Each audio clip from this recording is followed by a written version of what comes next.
السلام عليكم ورحمة الله وبركاته.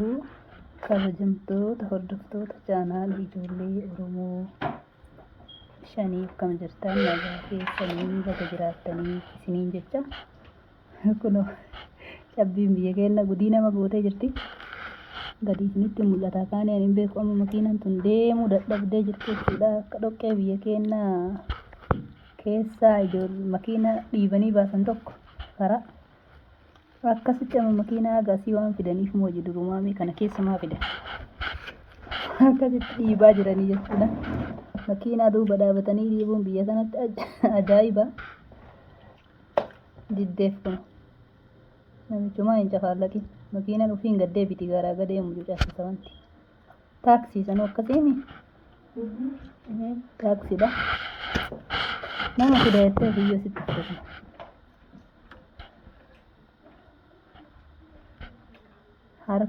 Irraa haraa jiranii jechuudha. Karaa haraafi jiran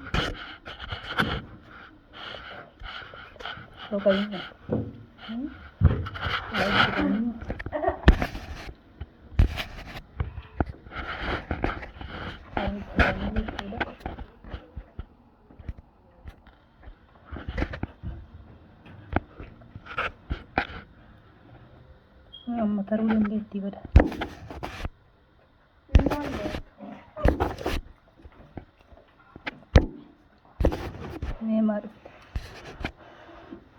Maal gootii dhuftee bakka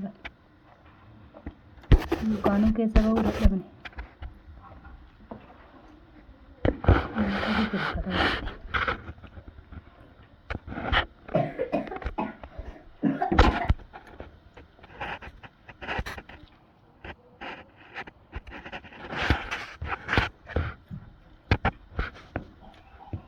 akkatti rakkataa jiranii rabbi haa laaffisuuf.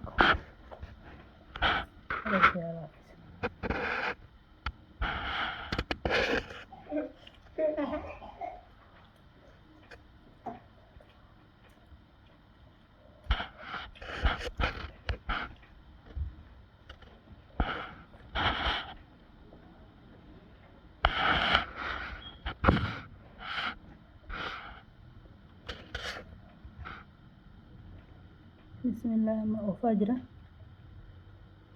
Garagalfachuuf yaalaa jira jechuudha. Mee maaltu kana ija qabate moo akkamitti agarsiisida duruma makiinaa gaaraa gadee fiinu nama harkaa baate waan ajajamtu makiinaan mariin miidhannaa adda irra jira. Osoo namni hin ajajne nama harkaa tatti laftee hedduu mucuudha. Mee maa irra sitti hin dhaabe irra sitti osoo dhaabee jiraate haga balbala dura fidu. Nama dadhabaa wayii asiin ga'uuf siyaawwanni karra dura ga'ee namni cinqii wal qabatee gadi bu'aatii akkana fakkaata jechuudha. Dadhabdee nama biraa itti eeggataa jirtu fakkaata. Wayii gargaaruu dandeenyu garuu hin qabnu.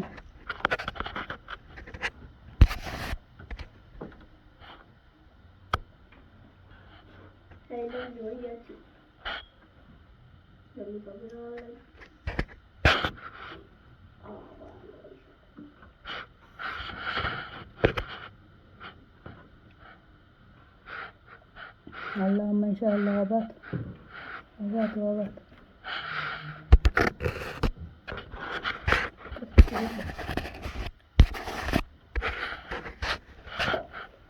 Kanaafuu nama makiinaa ofiin biyya akkanaa kana nama jibbisiisa. Diddee gaddee bite kun namticha ol oofaa makiinaan duuba duubee deebiti. Mucucaata akka malee. Waan sochootu miti makiinaan kana keessa dandeette.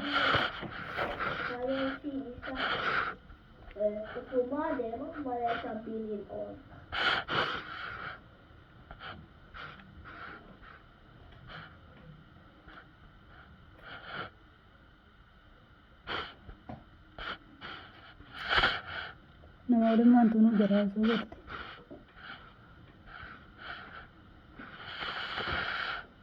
Hamaa bubbeen bubbisaa jira. Cabbii lafarraa ol kaasaa jira.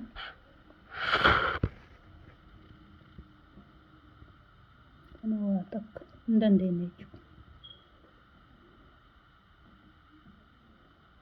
Hin dandeenye jechuudha.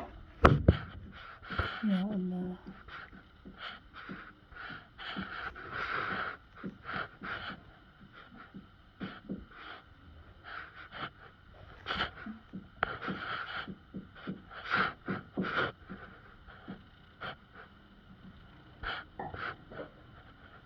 Gummaa yeroo kanaatti hojii kenne godha. Isaan jijjiirrattellee hin daaku. Kun maaltu makiinaa kana keessa oofee gabbida. Karaan tokko nama oofoon.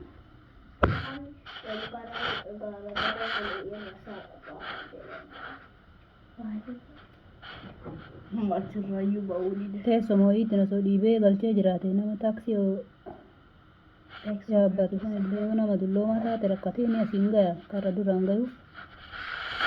Nama manguddoon kaagaa seensisee liiftii seensisutti ishi jedhanii balbala jalaan ga'u malee irraan bu'anii fi asitti booda kun ol deebi'uu dadhabe waan xiqqoo foon guddoo dhabee jechuudha. Rabbii isaanii laaffisuu walla. Kana fi xiyyaa kanas keessatti nama gargaaruu hin danda'u. Maal isaa godhani.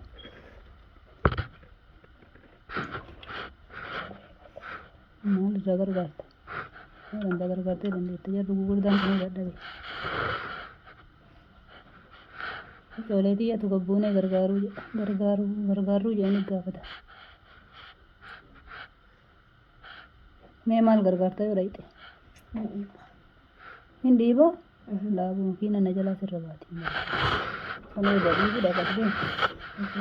Wanta. Lafa. Maal Cabbii. kana kunoo kadhaqee gargaaru malee jedhu. Gurbaan keenya. Gurbaan keenya kanumatu kun dhaqee kaniin gargaara. Dhaqee makiinaa dhiibaa jedha. Makiinaan duuba duubee as deebitee irra ba'uu dandeenya. Nama eegatiin ergu.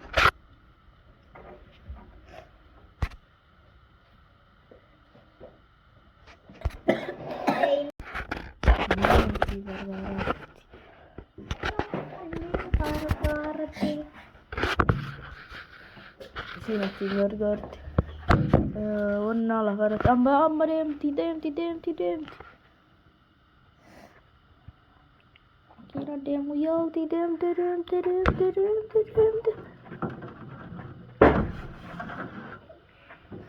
Baukaat. Iba.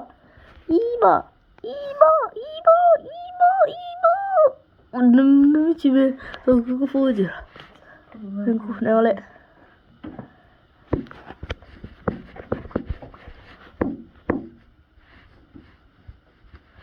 Fiigaa. Mattoo cikahan akka jalaan tarre. Namni meeqatu jira amma achi. Jannoo meeqa. Taksi batakka gargaaruuf.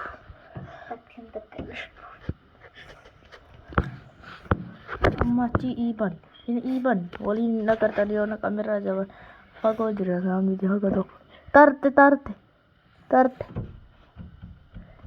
Assalamu alaikum haa jennee haa taftu. Tarte.